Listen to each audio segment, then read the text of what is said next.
Welcome to another edition of the Secure Dynamics TechCast. With me, I have a guest whose name is Larry Potthoff. Larry is the president, founder, and CEO of Enterprise Network Solutions. Welcome, Larry. Hey, thank you. Thank you. So I'm going to kick off with something that I picked up from your LinkedIn profile. I'm going to read this out. This was a recommendation that came from Todd Hegstrom at Ebocom LLC many years ago. Who was a customer of yours, and this is what he had to write. We have used Larry and his company on several occasions to provide products and services. One specific incident has always allowed Larry to stand out in a crowd.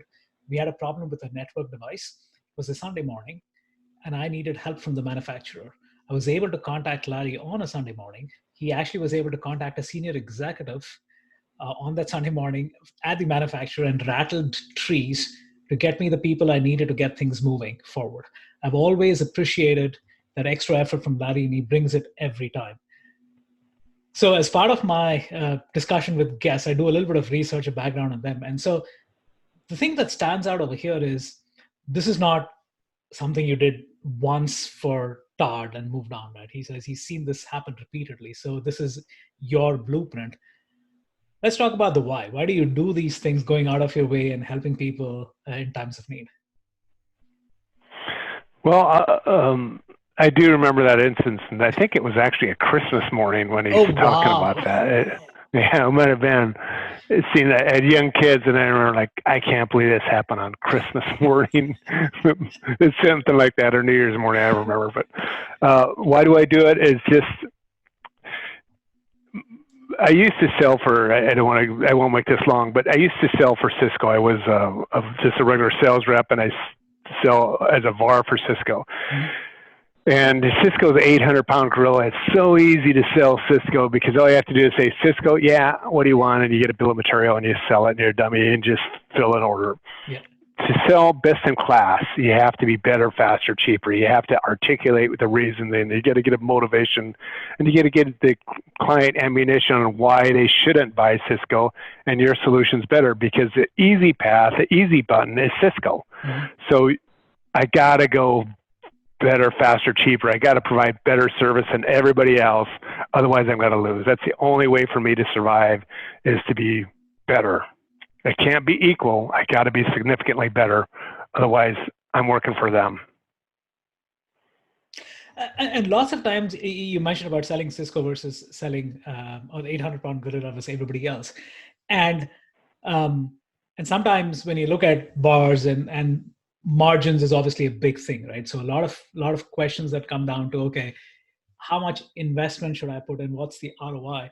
And clearly, I mean, what you've done with Todd, and again, it's amazing. You're talking about Christmas and New Year's. That's not front and center.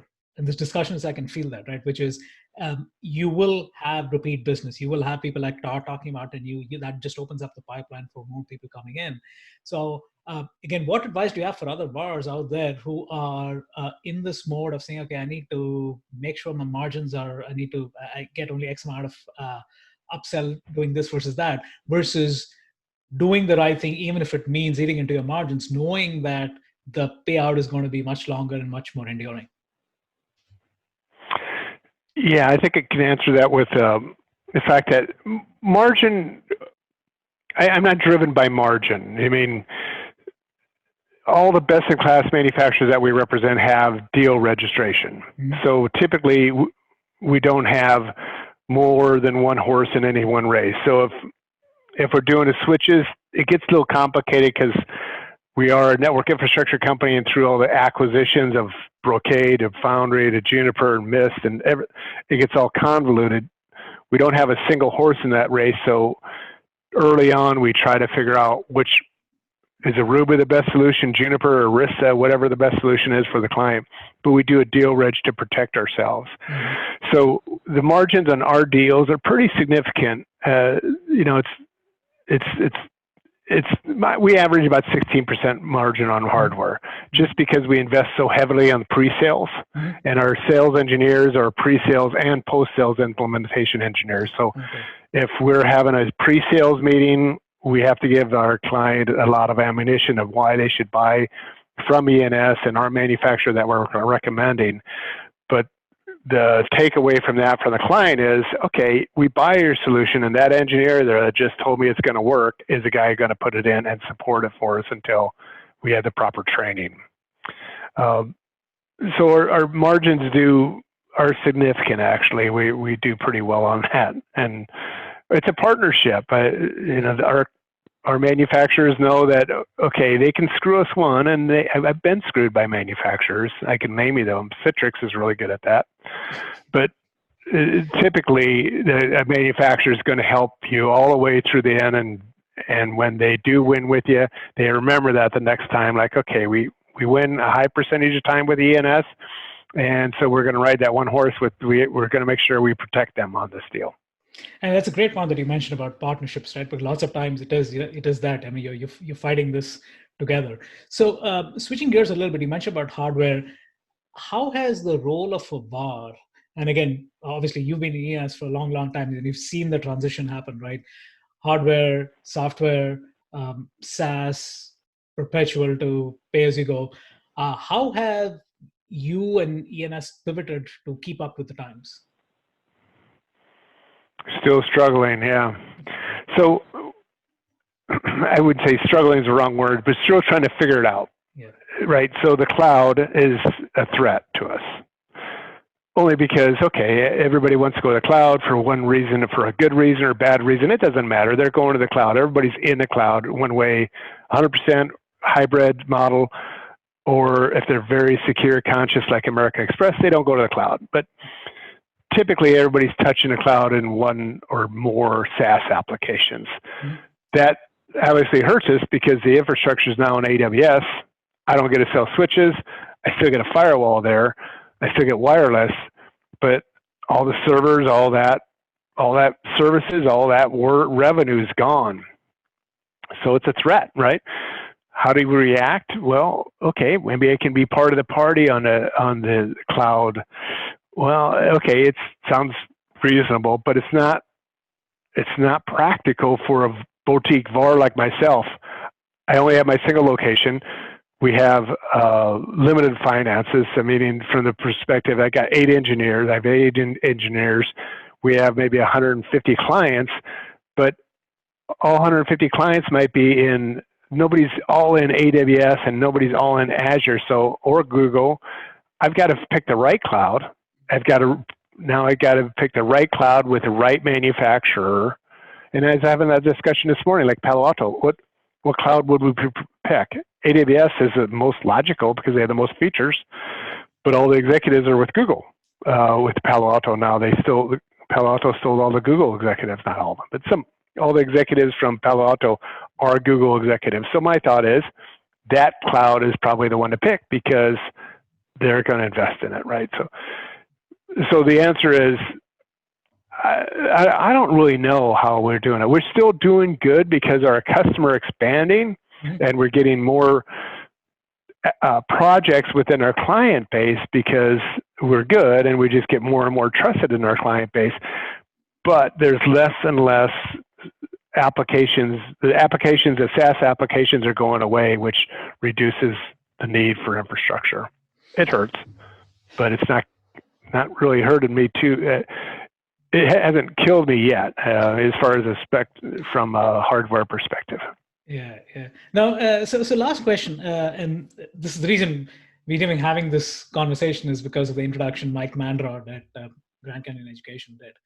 And the question I think I have for you is, how do you build the communication? How do you build these rapport? You talked about the vendor relationships.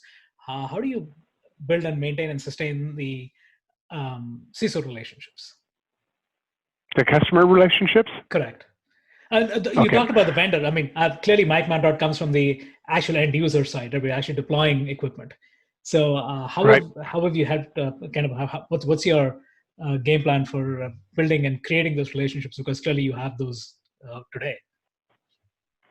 Well, prior to COVID, it was just a series of meetings, right? We do a lot of meetings, and in all meetings, I'd always bring an engineer. Almost without exception, I'd always bring an engineer because I myself can't bring that much value. I can't give them a technical path. My engineering staff can if I pick the right engineer. But it'd be really just heavy pre-sales work where we're guiding the client.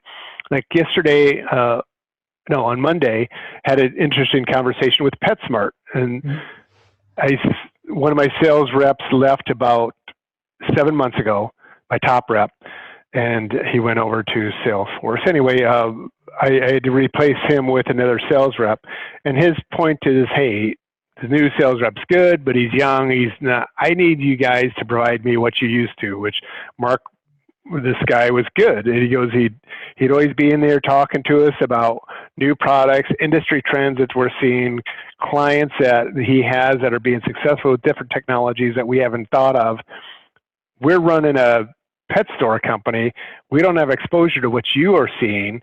We want you to bring those solutions to us and tell us what we're not thinking about. We do that very well, as opposed to Insight, CDW, all those just people over the phone that are phone grabbing and not really providing any pre-sales intellectual property. We're doing the exact opposite. Good.